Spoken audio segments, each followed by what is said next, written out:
자, 판본체와 궁체에 대한 차이점을 알아보았는데 이번 교시에는 거기에 이어서 궁체를 연습해 보도록 할 거예요. 그런데 아마 모든 집에 붓 이런 것들이 다 있진 않을 것 같아요. 그래서 여러분들은 선생님이 연습하는 걸 지켜보고 그 다음 연습지를 통해서 연필로 연습을 해볼 거예요. 자, 선생님이 붓펜으로 한번 궁체를 연습해 보았는데요. 선생님도 사실 진짜 오랜만에 해본 거예요. 그래서 완벽하지 않을 수 있다는 점 양해하면서 보도록 하고요. 만약 여러분들도 가상의 붓펜이 있는 것처럼 생각을 하고 선생님을 따라해 주시면 더 좋겠죠. 그 다음 선생님이 연습 영상을 본 후에 두 번째 여러분들에게 나누어 주었던 연습지로 연필로 써가면서 궁체가 어떻게 생긴 거구나 라고 익혀보시면 되겠습니다. 궁체에 대해서 알아보도록 합시다.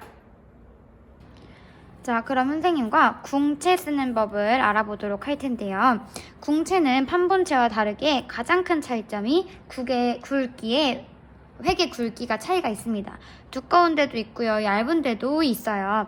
자, 그러면 선생님과 함께 둥근 획, 세로 획, 가로 획, 꺾은 획을 써볼 텐데요. 먼저 첫 번째, 둥근 획이 뭐냐? 둥근 획은 당연히 이응 같은 거를 말하겠죠. 둥근 획, 이응. 그 다음에 세로획. 획은 이, 아, 어 할 때 이런 세로획들을 이야기해요.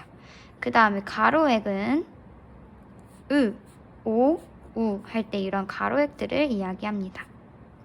그 다음에 꺾은 획까지 알아볼 건데요. 꺾은 획 같은 경우에는 기역, 니은, 디귿처럼 이런 굴곡이 있는 곳, 이런 곳을 이야기합니다. 그럼 둥근 획부터 써보도록 할게요. 선생님도 고수가 아니기 때문에 여러 번 연습을 하긴 했지만 좀 부족한 점이 있을 수 있어요. 지금 카메라를 보고 쓰고 있는 거기 때문에 선생님 부족한 점이 있을 수 있으니 교과서 71쪽을 좀 참고하면서 배워보도록 할게요. 자, 먼저 첫 번째 붓 잡는 자세부터 한번 볼게요. 붓 잡을 때 큰 글씨를 쓸 때에는 상관없이 이렇게 들고 써도 되지만 그 대신 붓은 일직선이 되도록, 그런데 작은 획을 쓸 때에는 내 힘을 조절하기 위해서 다른 손등을 두고 그 손등 위에 내가 붓을 잡은 손을 올려두고 쓰면 됩니다. 자, 이때 중요한 건 획을 쓸 때는 항상 손목을 움직이지 않아요. 팔을 같이 움직이는 거예요. 팔 전체가. 자, 그럼 둥근 획부터 보도록 하겠습니다. 자, 둥근 획 이렇게 잡고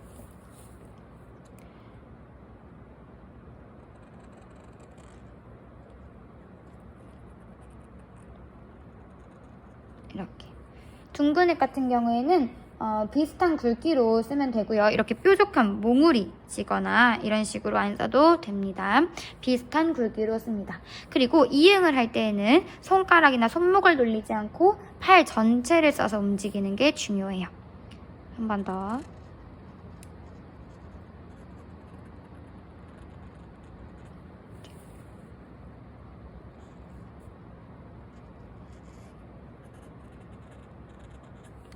지금 이거 종이가 움직여서 여기가 살짝 얇아졌는데 원래 비슷한 굵기로 해주셔야 합니다. 이렇게 비슷한 굵기로 팔 전체를 움직여서 둥근 획을 써주시면 돼요.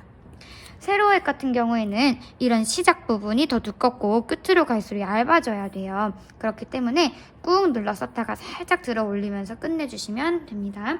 자, 한번 세로획 써보도록 할게요.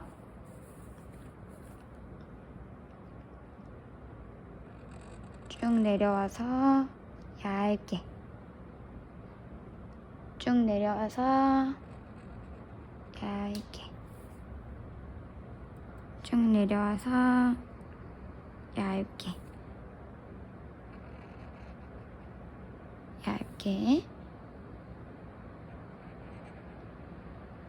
얇게 이런 식으로 해주시면 됩니다. 조금 모양이 다 다르죠? 카메라를 보면서 했더니 실제로 쓰는 거 감이 안 와가지고 좀 다른데 가장 중요한 거는 굵게 시작해서 점점 얇게 가늘게 내리시면 됩니다. 그 다음에 가로획을 한번 써보도록 할게요. 가로획 같은 경우에는 시작보다 끝이 살짝 올라가야 돼요.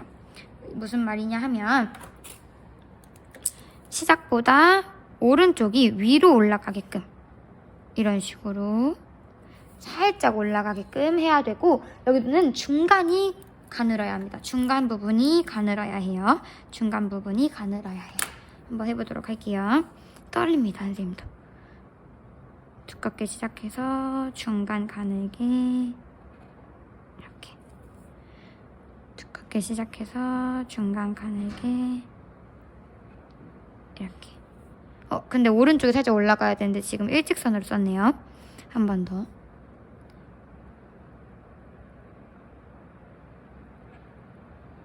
이렇게.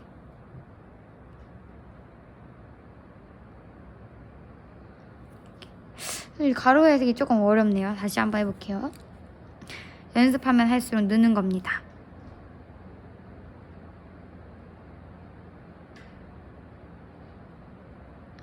이렇게 중간이 좀 얇게.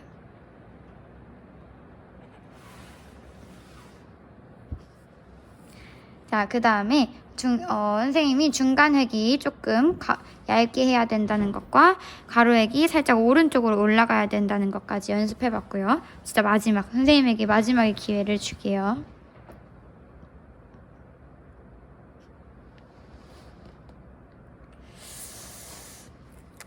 조금 가로획이 어렵긴 한데 일단 연습해본 걸로 의미를 주고 그 다음 꺾은획 해보도록 할게요. 꺾은획 할 때는 먼저 이 부분을 할 때 얇게 끊어줘야 돼요. 그래서 첫 번째 획을 쓰고 살짝 얇게 끝내준 다음에 붓을 살짝 들어서 다음 획을 시작합니다.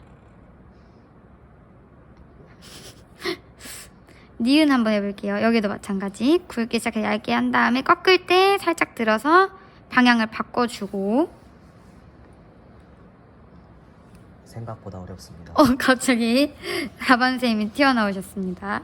자, 중요한 건 꺾은획 할 때 내 손목을 돌리는 게 아니라 살짝 붓을 들어 올려서 방향을 바꾸라는 거예요. 자, 기억 다시 한번 해볼게요. 갔다가 꺾을 때 살짝 손을 들어 올려서 방향을 밑으로 바꿔주고 이렇게. 니은도 마찬가지. 쭉 내려가다가 방향 바꿔야 될 때 살짝 들어주고 다시 방향 바꿔서 시작. 이렇게. 그 다음에 기억도 한 번 더. 다가 살짝 올리고 방향 다시 밑으로. 이렇게 해주시면 됩니다. 자, 이런 자음 같은 경우에는 세로획과 가로획이 합쳐져 있는 거예요. 가로획과 세로획이 합쳐져 있는 요거고 중간에 이어줄 때 요 꺾은획 같은 걸 살짝 붓을 들어 올린 다음에 방향을 바꿔주면 됩니다.